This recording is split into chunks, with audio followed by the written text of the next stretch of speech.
in place for those individuals that are moving towards being on Social Security. That program's going to be there for them when they arrive there. But the idea that we have not had the courage to stand up and look Americans in the face, young mid-career professionals, or kids that are my children's age, and looked them in the eye and said, listen, this is a broken system. It has been called a Ponzi scheme by many people long before me. But no one's had the courage to stand up and say, here is how we're going to reform it. We're going to transform it for those in those mid-career ages. But we're going to fix it so that our young Americans that are going out into the workforce today will know without a doubt that there were some people who came along that didn't lie to them, that didn't try to go around the edges, and told them the truth. Governor Romney, you've said that Governor Perry's position on Social Security is, quote, unacceptable and could even obliterate the Republican Party. Are you saying he could not, as Republican nominee, beat Barack Obama? No, what I'm saying is that what he just said, I think most people agree with, although the term Ponzi scheme, I think, is over the top and unnecessary and frightful to many people. But the real issue is that in writing his book, Governor Perry pointed out that in his view, that Social Security is unconstitutional, that this is not something the federal government ought to be involved in, that instead it should be given back to the states. And I think that view, and the view that somehow Social Security has been forced on us over the past 70 years, that by any measure, again, quoting from his book, by any measure, Social Security has been a failure. This is after 70 years of tens of millions of people relying on Social Security. That's a very different matter. So the financing of Social Security, we've all talked about at great length. In the last campaign, 4 years around, John McCain said it was bankrupt. I put in my book a series of proposals as to how to get it on sound financial footing so that our kids can count on it, not just our current seniors.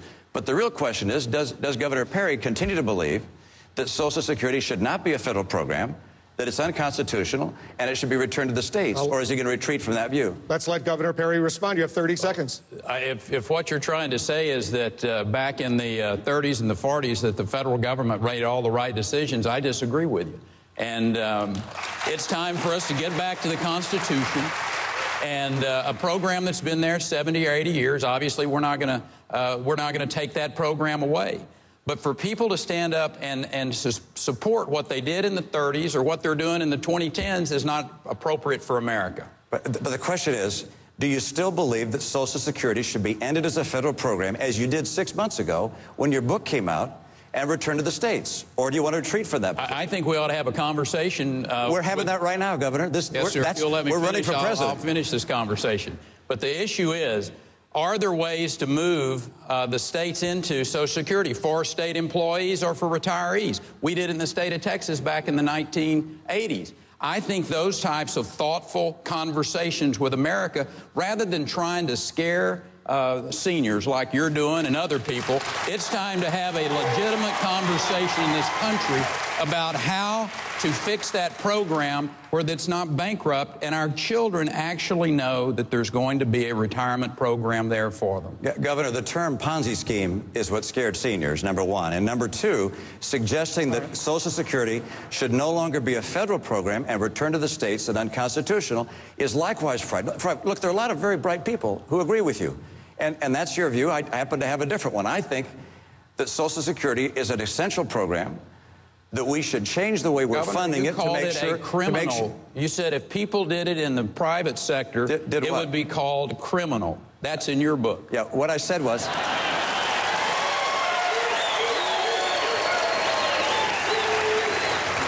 Governor Perry, you got to quote me correctly. You said it's criminal. What I said was Congress taking money out of the Social Security Trust Fund is like criminal, and that is, and it's wrong. Congressman Paul, let me expand this conversation. Do you agree with Governor Perry that Social Security is a Ponzi scheme? Well, I agree that Social Security is broke, and we spent all the money, and it's on its last legs unless we do something. One bill that I had in Congress that never got passed was to prevent the Congress from spending any of that money on the wars and all the nonsense that we do around the world. Now, the other thing that I would like to see done is a transition. I think it's terrible that the Social Security system is in the problems. It has the problems it has. But if people wouldn't have spent the money, we would be okay. Now, what I would like to do is to allow all the young people to get out of Social Security and go on their own.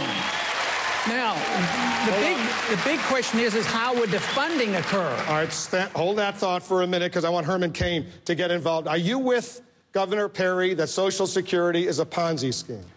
I don't care what you call it. It's broken, and here's my solution. Start with optional personal retirement accounts.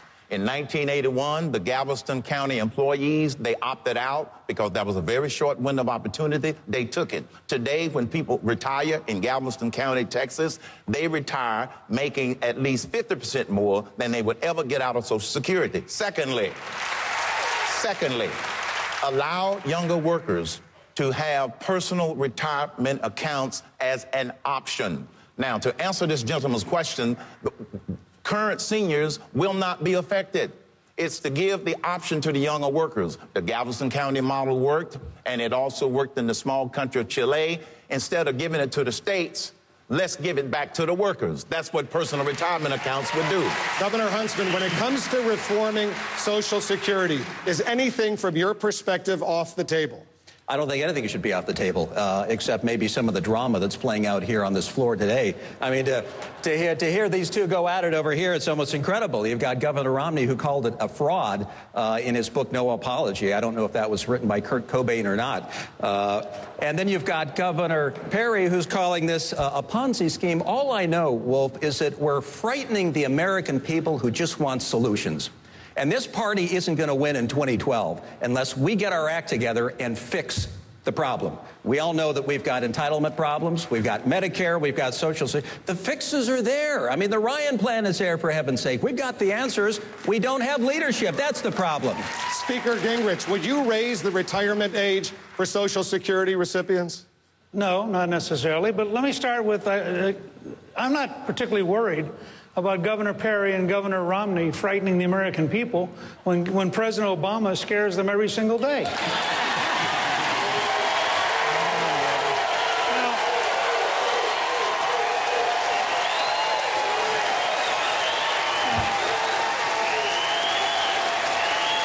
is eating into my time. Let me just say to all of you. Oh, let me just pinpoint the question. What would you do to fix Social Security? Okay, but can I also expand for a second? Because that was not a rhetorical joke. President Obama twice said recently he couldn't guarantee delivering the checks to Social Security recipients. Now, why should young people who are 16 to 25 years old have politicians have the power for the rest of their life to threaten to take away their Social Security? Now, I just want to make two simple points about Social Security and how you save it. The first is you get back to a full employment economy, and at 4% unemployment, you have such a huge increase in funding that you change every single out-year projection in a positive way. The second is you say precisely as several folks here have said it. If you are younger, everybody who's older and wants to be totally protected, fine. No change. So don't let anybody lie to you, starting with the president. No change. But if you're younger and you'd like a personal account you would control instead of the politicians, and you know you'll have more money at the end of your lifetime if you control it than the politicians, why shouldn't you have the right to choose? Thank you, Mr. Speaker. Senator Santorum, when it comes to Social Security, are you with Governor Romney or Governor Perry? Well, the question is who's with me?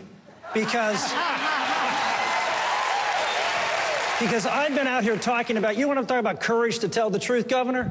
I was out in 1994 running against a Democratic incumbent in a campaign managed by James Carville.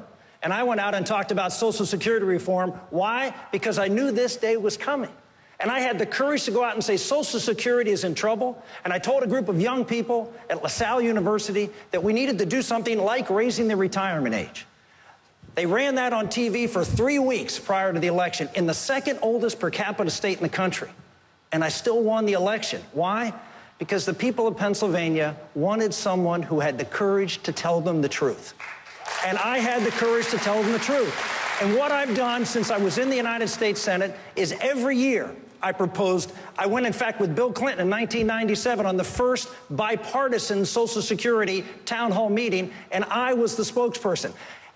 A Republican conservative from a blue state out there leading the charge on Social Security. You folks want someone with courage. I've got a track record of courage and a track record of concrete proposals on how to fix this, among some of the things that have been discussed here tonight. Senator, thank you. Let's go to another question. We have a question now from the audience. Go ahead, identify yourself.